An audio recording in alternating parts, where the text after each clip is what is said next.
Hello friends! In the previous episodes, you watched me bolt this Ford AOD to my 1970 Cougar and fabricate the shift linkage,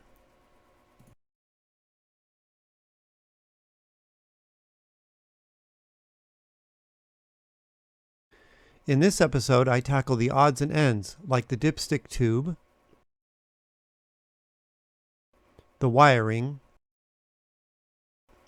and the cooler lines.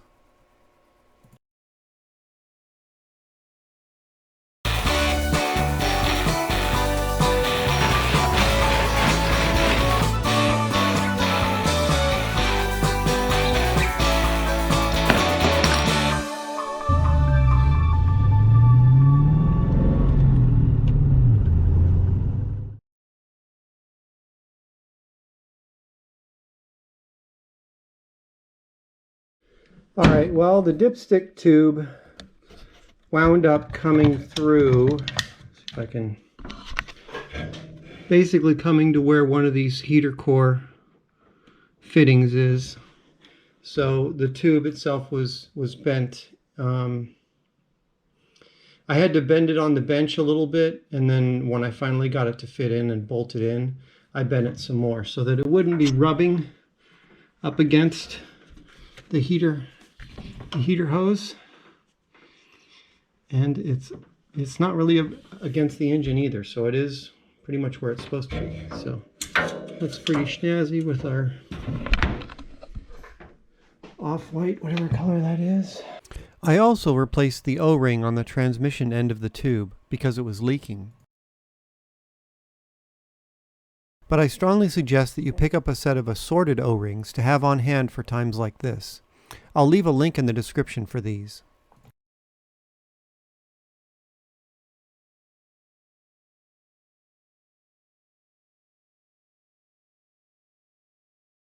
So I looked online, and only in the forums. I don't have access to the wiring diagram at the moment. It's not like I'm rewiring the entire car. I need the entire car's wiring diagram. I just need a couple things, so I'm not going to bother with that.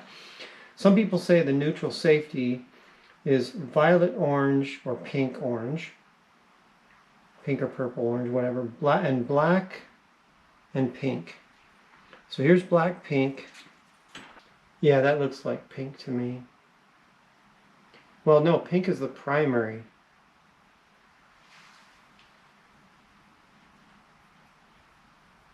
Yeah, you know, the first source, everybody else says it's pink, but this is violet. Violet orange, and black pink. So these are the reverse lights. So let's strip those.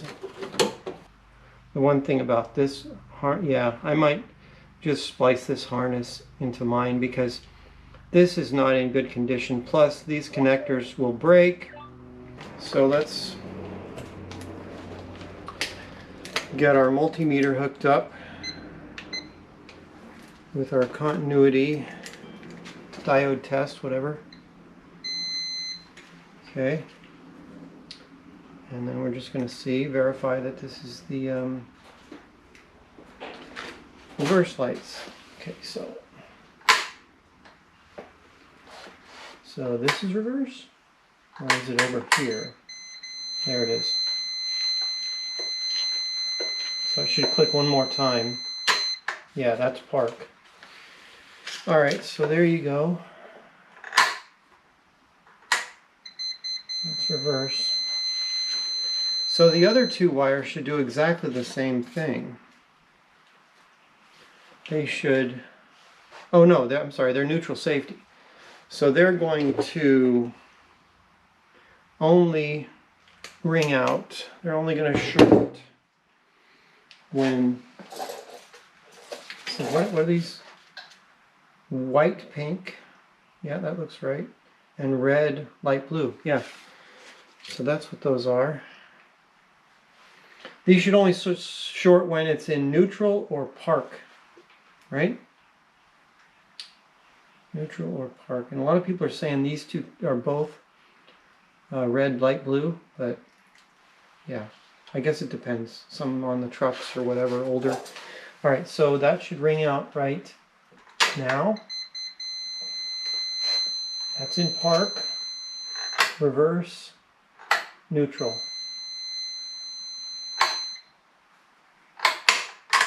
Yep.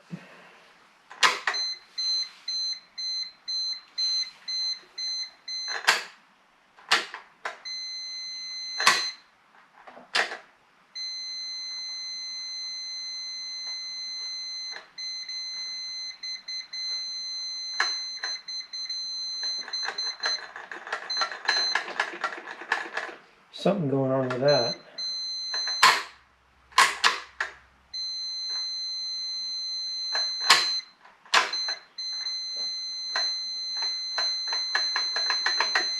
Yeah, I think it's okay.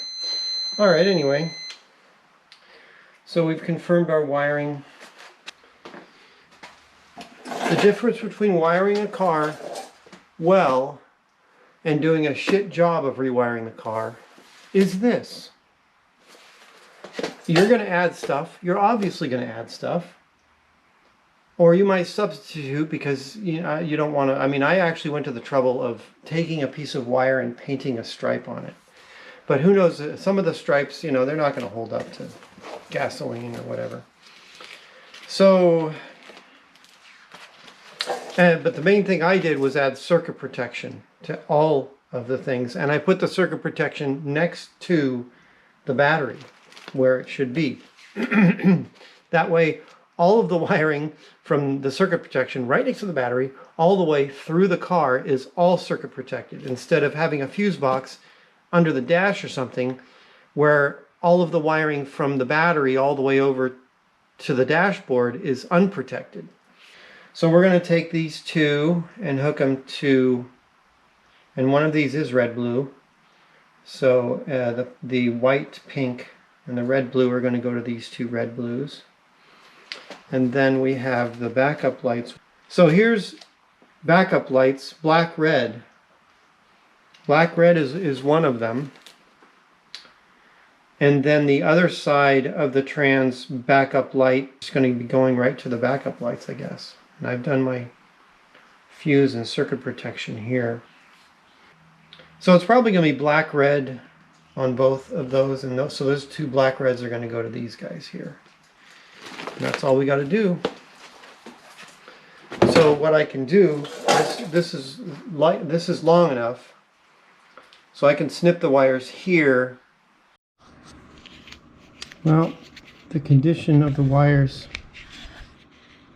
is not that great. Fortunately, here's our length here, so we can cut these off here and splice them real close to this connector. Yeah, that's what I'm going to do. So now we're going to test. I mean, the test light is hooked to ground and the other end is hooked to the wire coming from the neutral safety switch. Disconnected from the starter, so we don't start the car. We're not ready to do that yet. And the backup lights should just come on. So we've got power.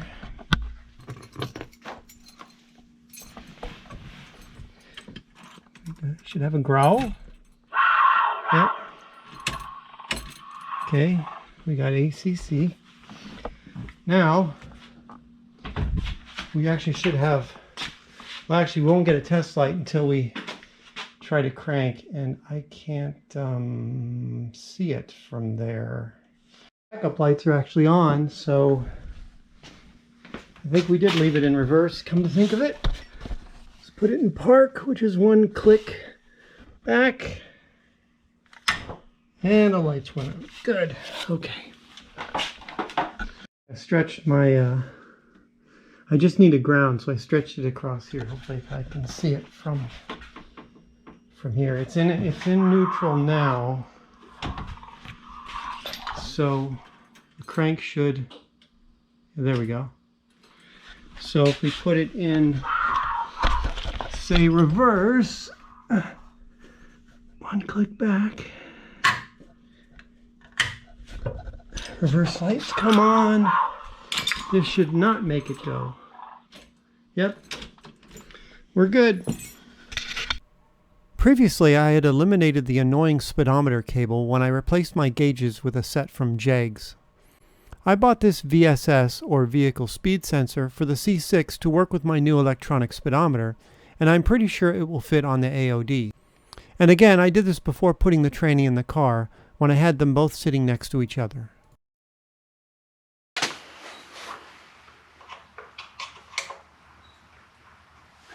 This is a 3/8. But on the AOD it does say metric, doesn't it? 11. Okay.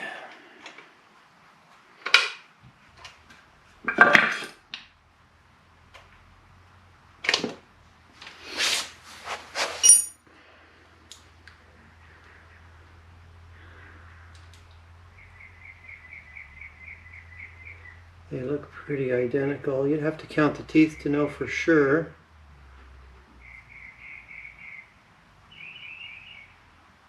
But it doesn't matter because this one is, you calibrate this one manually with the gauge.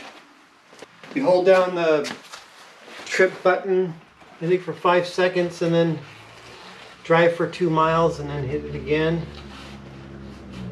This is the way it works.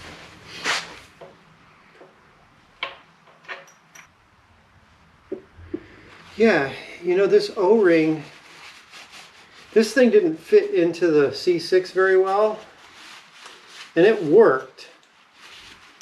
But I think this O-ring is too big, because this one's pretty darn flush. It does stick out a little bit.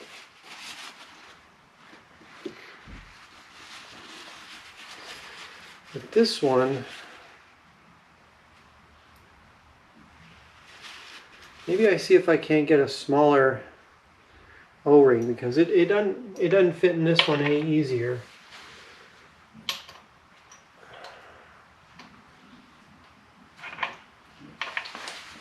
Yeah, it's like the O-ring's too big. So near as I can tell, it's pretty much supposed to be an 11/16 inside diameter by 332 diameter of the actual O-ring. I think it's 7/8 on the outside or whatever. That's a good point. Found it on Amazon, a set. Came with some, yeah, 7/8. 7/8 is squishing this a little bit, so that's probably going to be pretty close, pretty perfect. They are nitrile O-rings, which I try to buy O-rings that are compatible with a lot of different things. I'll show you. The hole is close to the... I think I had this problem last time. Let me see if I can sort this out here. So, does this hardware fit in here? Yes, it does. But I need to pick the one that has the smaller head. So, the one that came off the AOD has a smaller head. However, this is the problem here, and even with, yeah, that's not going to go. That is not going to go. And this may have a shoulder on it, but the size is smaller. So if I can get the shoulder underneath here, I'll actually have more clearance.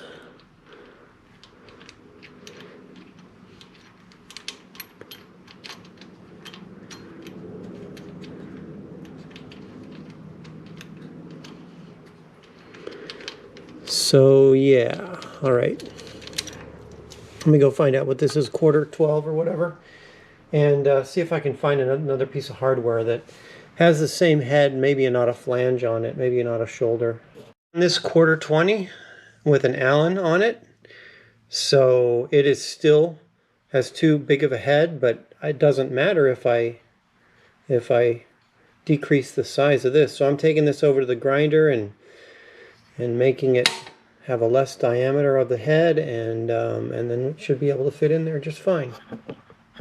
The problem is this thing here is really fat, and it's working fine with, plus I've already put the harness from this on it. I think I bought this separately. But anyway, so this one works fine, and I'd rather use it. This is a cable speedometer anyway that came off of there, so that doesn't really help me at all. So I'm going to use what I got. Okay.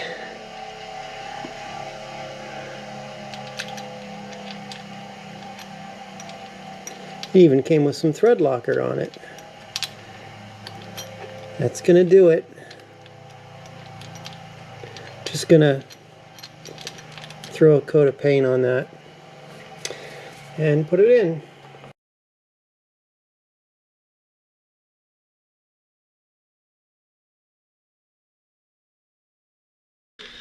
So the cooler lines that came out of here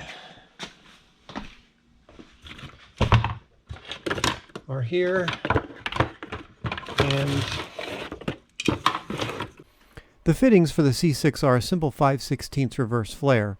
This is not the correct size for the AOD, but it is very close. So close they threaded right in. However, they did not create a seal, as you will soon see.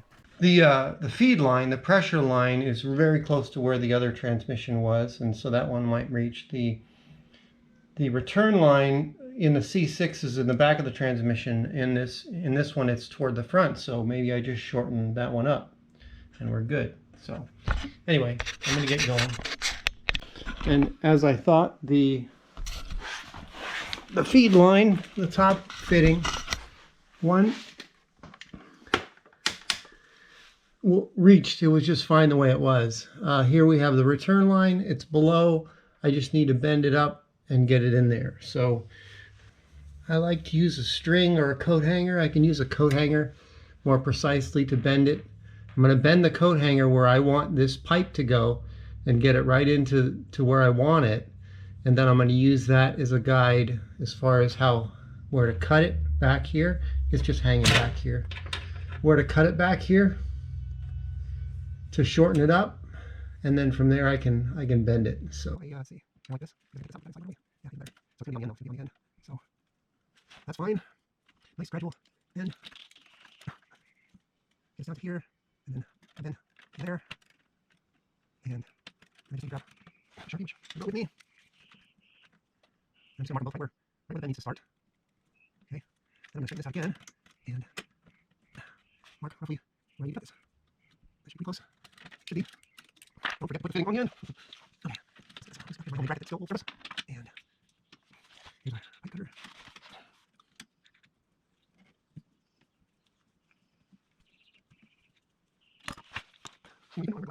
Alright, let's see if I can remember how to do this. Alright, so it's got this stop gauge so that you don't go too far. And you just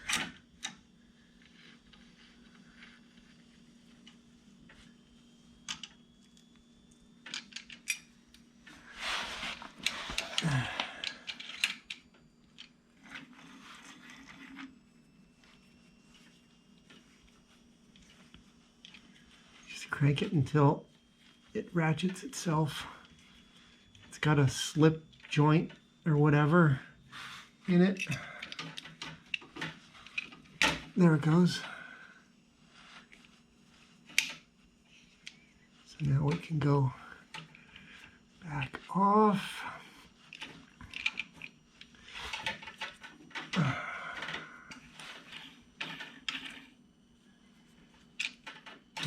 Loosen everything.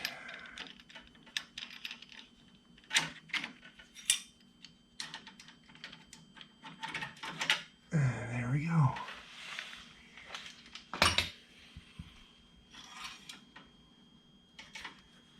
Looks good. Yeah. All right.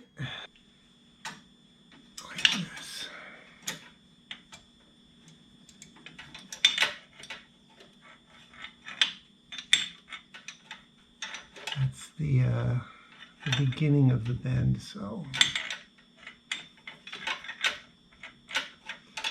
I can take this pipe out of here also, you know, obviously, and bend it out of the car. But I think I have the room. Oh, I need to come.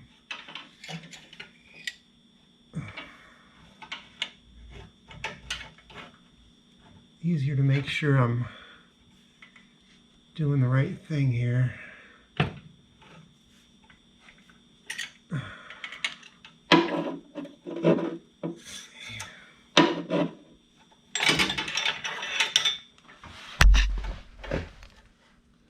I think that's good.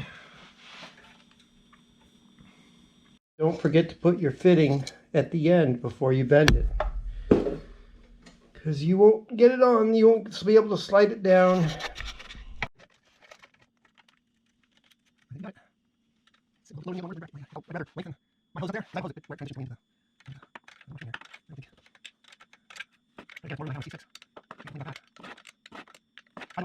to worry about.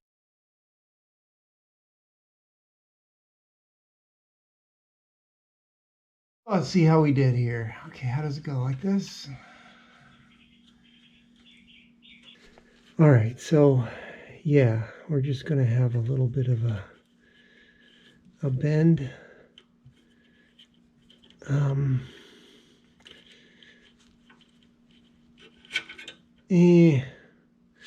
Yeah, let me add to that bend on the bench. All right, there we go. Looking pretty good now.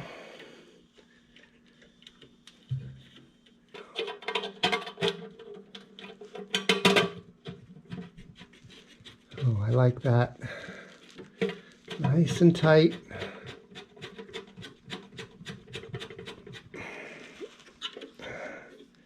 That'll do. All right, so let's show you what's going on with the front.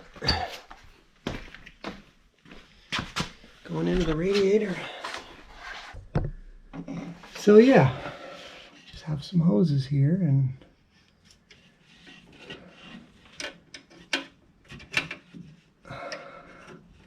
some hose clamps, and I just tighten things up. And so a leak.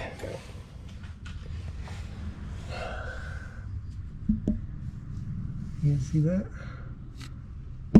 pressure line for the cooler. Try to do this without burning myself. I'm glad I'm not a muscle effer, because 5/16 reverse flare is not the right size. The AOD uses what's called a 1/4 inch NPS or NPSM. This is very similar to 1/4 inch NPT, but instead of National Pipe Thread, it's National Pipe Straight Mechanical. The difference is that instead of using tapered threads to seal, NPSM uses straight threads and depends on an internal flare to seal. So think of it as a hybrid of NPT and reverse flare. So my plan A was to use the AOD pipe ends with the fittings on them, since that pipe was also 5/16. So I put some flare nuts on those, cut my pipes back a bit, and used couplers. But unfortunately I still had leaks, so it became obvious I just need to replace everything. Since I already had the 5/16 reverse flare fittings with 1/2 inch 20 threads, I used an adapter. After some trouble verifying the correct fitting, I finally found a listing for this adapter, and kudos to Summit Racing for actually speccing what size the fitting is on both sides. All other listings on the web didn't show that it was a 1/2 inch 20 thread reverse flare. Okay, so here's my solution. There's a Dorman part number that is a NPS, 1/4 inch NPS male to 5/16 flare nut female. So you can put a male flare nut into it. I had a leak here and I had to wind up replacing both. So both of them leaked really. So I just redid them both, and I ran out of tubing, so I coupled on there, and of course it started leaking there too, but I tightened it up and it's okay now. So anyway, yeah, see those things are in the trash. Let me see here. Dorman part number 800-753. Just give that number right to O'Reilly's and it's the same part number, or you can order it on Amazon or whatever. O'Reilly's is nice because they were able to get it to me same day. Okay, well this is a good place to cut this video off. It's getting long and I have a bit more work to do. I need to figure out how to work the TV or throttle valve linkage and try to dial it in, which requires getting everything ready to drive. In fact, I will be driving the car in the next video, so be sure to subscribe so you don't miss it. Thanks for watching, friends.